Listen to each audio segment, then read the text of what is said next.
आजाद भारत का पहला दिन 15 अगस्त 1947 के ठीक एक दिन पहले 14 अगस्त 1947 को जब लॉर्ड माउंटबेटन कराची से दिल्ली लौट रहे थे, तब वो अपने हवाई जहाज से पंजाब के आसमान में फैला काला धुआं साफ साफ देख सकते थे। एक तरफ जहां देश के करोड़ों लोग आजादी का जश्न मना रहे थे, वहीं दूसरी तरफ लाखों लोग बंटवारे की आग में जल रहे थे, जिसके धुएं ने स्वतंत्रता आंदोलन की चमक को काफी हद तक धुंधला कर दिया था। उसी शाम पंडित नेहरू के घर अचानक फोन की घंटी बजती है। फोन उठाते ही उनके चेहरे का रंग फीका पड़ जाता है, गला सूख जाता है और आंखें आंसुओं से भर जाती हैं। खबर थी कि पाकिस्तान के प्रशासन ने लाहौर में हिंदुओं और सिख इलाकों का पानी काट दिया है। जो औरतों और बच्चे पानी की तलाश में बाहर आ रहे हैं, उन्हें चुन चुन कर मारा जा रहा है और लोग तलवारें लिए रेलवे स्टेशन पर घूम रहे हैं ताकि वहां से भागने वाले सिखों और हिंदुओं को मारा जा सके। यह सुनकर नेहरू का मन भर आया था। तब इंदिरा गांधी अपने पिता से पूछती हैं कि क्या हुआ। नेहरू बेहद धीमी आवाज में कहते हैं, मैं आज मेरा इंतजार कर रहे करोड़ों देशवासियों को कैसे संबोधित कर पाऊंगा, मैं कैसे जता पाऊंगा कि भारत की आजादी पर खुश हूं जबकि मेरा लाहौर जल रहा है। अगले दिन जब दिल्ली के प्रिंसेस पार्क में भारत का तिरंगा फहराया जाना था, तब वहां 30,000 की जगह 5 लाख लोगों का सैलाब उमड़ पड़ा था। भीड़ इतनी थी कि पंडित नेहरू को स्टेज तक जाने के लिए लोगों के कंधों पर चलना पड़ा और जब तिरंगा ऊपर उठा तो खुद प्रकृति ने इंद्रधनुष निकालकर भारत की आजादी का जश्न मनाया। और आज के इस वीडियो में हम आजादी के पहले दिन की उस सैर पर जाने वाले हैं जो आपकी आंखों में आंसू भी लाएगी, चेहरे पर मुस्कान भी और दिल में गर्व भी महसूस करवाएगी। ब्रिटेन का झंडा उतारकर भारत का तिरंगा फहराने के दुर्लभ दृश्य की रियल वीडियो देखने से लेकर 14 अगस्त की रात पंडित नेहरू के मशहूर भाषण और देश में उठी आजादी की लहर तक, आज आप उस सुनहरे दौर के इतिहास को अनुभव करेंगे जिसे लाखों क्रांतिकारियों ने अपने लहू से सींचा है। मगर उसके पहले आपसे एक छोटी सी गुजारिश करना चाहेंगे कि प्लीज आप वीडियो को लाइक करके कमेंट बॉक्स में भारत माता की जय का नारा जरूर लगाइए। ये कैसी विडंबना है कि 14 अगस्त की शाम जहां एक ओर दिल्ली की सड़कों पर दिए जल रहे थे, लोग नाच गा रहे थे, मिठाइयां बांटी जा रही थीं, वहीं दूसरी ओर पंजाब और सिंध के सीमावर्ती इलाकों में एक सन्नाटा पसरा हुआ था जो हर चीख को निगल रहा था। बंटवारे की आग ने इंसानियत को राख बना दिया था। ट्रेन जो कभी लोगों को मंजिल तक ले जाती थी, अब मौत की डिब्बियां बन चुकी थीं, जिनमें सवार यात्री जिंदा नहीं बल्कि कटे हुए शव बनकर पहुंच रहे थे। लाहौर, रावलपिंडी, सियालकोट और अमृतसर, हर गली में कत्लेआम हो रहा था। सिखों की पगड़ियां, औरतों की चूड़ियां और बच्चों की चीखें, सब कुछ खून में लथपथ था। हिंदू और सिख औरतों को जिंदा जला दिया जा रहा था, मंदिरों में आग लगाई जा रही थी और जिस जमीन पर एक साथ 30 त्योहार मनते थे, अब वहां तलवारों से जमीन रंगी जा रही थी।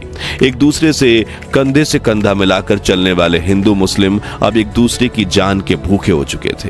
लेकिन सच ये था कि दंगे करने वाले लोग महज 5% थे, जबकि 95% तो बस उसका शिकार बन रहे थे। वो ना तो किसी जाति के थे ना धर्म के, बल्कि वो भारतीय थे जो आज सीमाओं के बंटवारे का शिकार बनकर परदेशी हो गए थे। हजारों लोग सीमाओं पर भटक रहे थे, न वतन रहा उनका न घर। और पंडित नेहरू इन सब से बेखबर नहीं थे, बल्कि वो हर एक खबर सुन रहे थे। जैसे जैसे रात गहराती गई, वैसे वैसे उनके चेहरे पर चिंता की लकीरें और गहराती चली गई कि आजादी उन्हें उस रूप में नहीं मिल रही थी जिसका सपना उन्होंने और उनके साथियों ने देखा था। इधर इंदिरा गांधी अपने पिता को दिलासा देने की कोशिश में लगी थी, क्योंकि अगर पंडित नेहरू टूट जाते तो पूरा देश ही बिखर जाता। ऐसे में जैसे तैसे करके उन्होंने खुद को संभाला और अपना सबसे ऐतिहासिक भाषण लिखना शुरू किया, जिसको उन्होंने नाम दिया डेट विथ डेस्टिनी। लेकिन उनके सचिव M.O. मथाई ने उनसे कहा, डेट शब्द इस मौके के लिए सही शब्द नहीं है, क्योंकि अमेरिका में इसका मतलब महिलाओं या लड़कियों के साथ घूमने के लिए किया जाता है।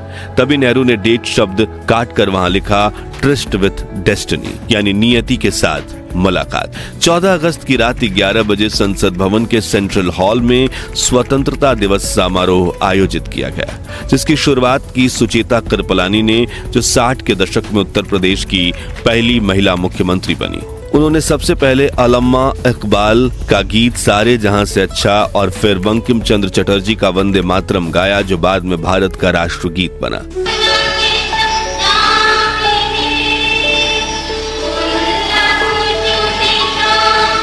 कई नेताओं ने महात्मा गांधी की तारीफ में कुछ बोल कहे।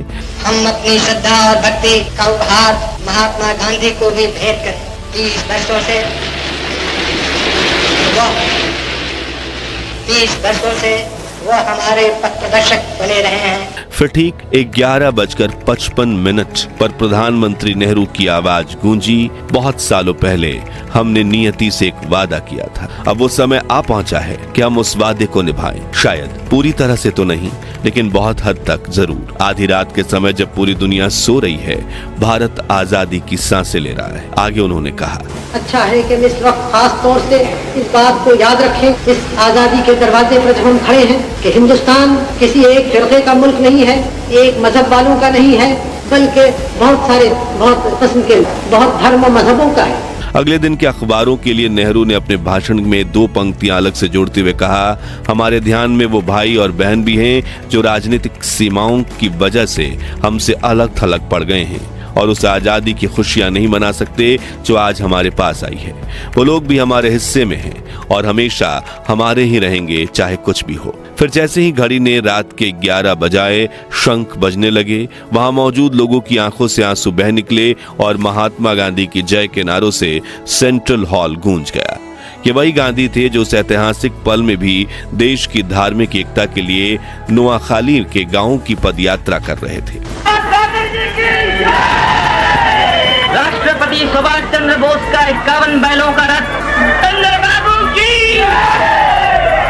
अगले ही पल उन लाखों सेनानियों की याद में 2 मिनट का मौन रखा गया जिन्होंने आजादी के लिए अपना सर्वस्व त्याग कर दिया था। वो मौन जो चीख रहा था कि ये आजादी मुफ्त में नहीं मिली। आजादी के शहीदों यानी आजादी की जंग में जान कुर्बान करने वाले बहादुरों की याद में 2 मिनट की खामोशी। बाहर संसद भवन के चारों ओर हजारों लोग तेज बारिश में भीगते हुए खड़े थे। किसी को छतरी की परवाह नहीं थी, किसी को ठंड की चिंता नहीं थी। हर किसी की नजर संसद के दरवाजे पर थी और जैसे ही पंडित नेहरू बाहर आए, भीड़ जैसे ही टूट पड़ी। हर कोई बस उन्हें छू लेना चाहता था, जैसे वो आजादी की मूरत हो। वरिष्ठ पत्रकार खुशवंत सिंह लिखते हैं, हम सब रो रहे थे और अनजान लोग एक दूसरे को गले लगाकर बधाई दे रहे थे। वो ऐसा पल था जब भारत सांस भर रहा था। 200 सालों की गुलामी के बाद आजाद हवा की पहली सांस। उस रात का जश्न शब्दों में नहीं समाया जा सकता। न्यूयॉर्क टाइम्स का एक रिपोर्टर लिखता है, दिल्ली की सड़कों पर हिंदू, मुस्लिम और सिख एक साथ नाच रहे थे। लोग खुशी से चिल्ला रहे थे। यह दृश्य न्यूयॉर्क टाइम्स के स्क्वायर के न्यू ईयर सेलिब्रेशन से भी ज्यादा जीवंत और ऐतिहासिक था। देश के हर शहर की हर गली में दिए जलाए गए, हर कोने में वंदे मातरम गूंज रहा था। आजादी सिर्फ एक तारीख नहीं थी, यह उन करोड़ों लोगों का सपना था जो अब हकीकत बन चुका था। 15 अगस्त की सुबह 8:30 बजे लॉर्ड माउंटबेटन ने जवाहरलाल नेहरू को स्वतंत्र भारत के प्रथम प्रधानमंत्री के रूप में शपथ दिलाई। आइए इस ऐतिहासिक क्षण की दुर्लभ वीडियो देखते हैं। और हमारे सब प्रधानों के सामने फेडरल कोर्ट के चीफ जस्टिस न्यायमूर्ति श्री हरिलाल कन्या के हाथों देश सेवा की शपथ लेते हैं। इसी तरह गवर्नर जनरल के हाथों अपनी नई हुकूमत के मुख्य प्रधान पंडित नेहरू और दूसरे प्रधान देश सेवा की शपथ ले रहे हैं। बाहर खड़े हुए लोगों का जोश खरोश बढ़ रहा है, इस इंतजार में बेताब हैं कि कब नेताओं के दर्शन हों। आप हैं स्वतंत्र भारत के पहले प्रधान। उधर दिल्ली की सड़कों पर लाखों लोगों का सैलाब उमड़ पड़ा था। सड़कें लोगों से इतनी खचाखच भरी हुई थी कि गाड़ियां छोड़िए, साइकिल पर भी सफर करना मुश्किल था। मगर इतनी भीड़ में भी ना ही कोई भगदड़ थी और ना ही कोई लूटपाट और चोरी। बस हर कोई भारत माता की जय के नारे लगाते हुए आगे बढ़ता जा रहा था।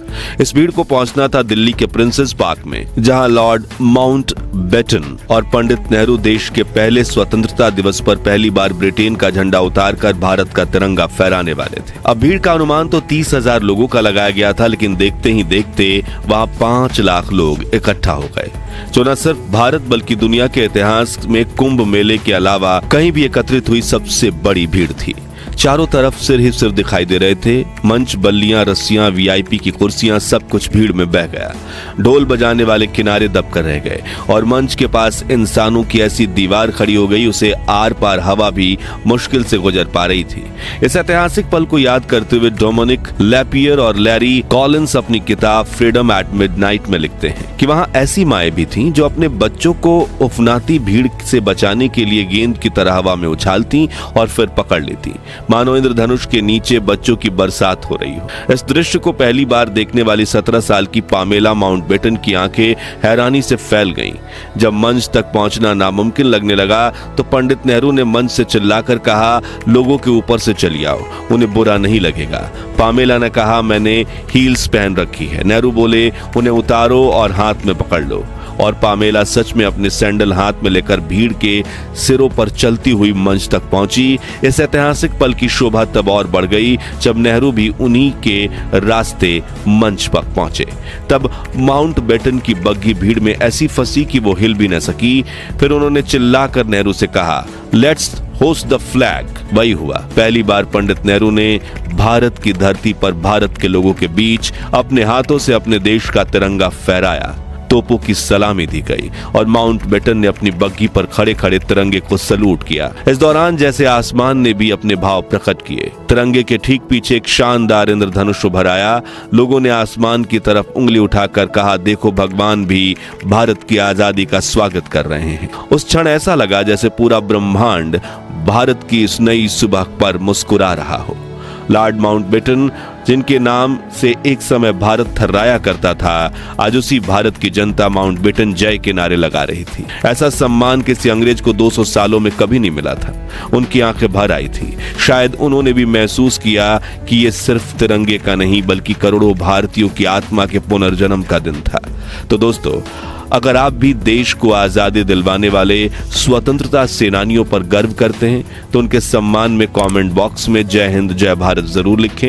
ये वीडियो अच्छी लगी हो तो इसे लाइक और शेयर करके 21,000 लाइक्स के लक्ष्य को हासिल करने में हमारी मदद कीजिए और हमारे महान भारत के इतिहास से जुड़े ऐसे ही दुर्लभ वीडियोस के लिए इस चैनल को सब्सक्राइब करके पास वाली घंटी जरूर बजा दीजिए। जय हिंद जय भारत।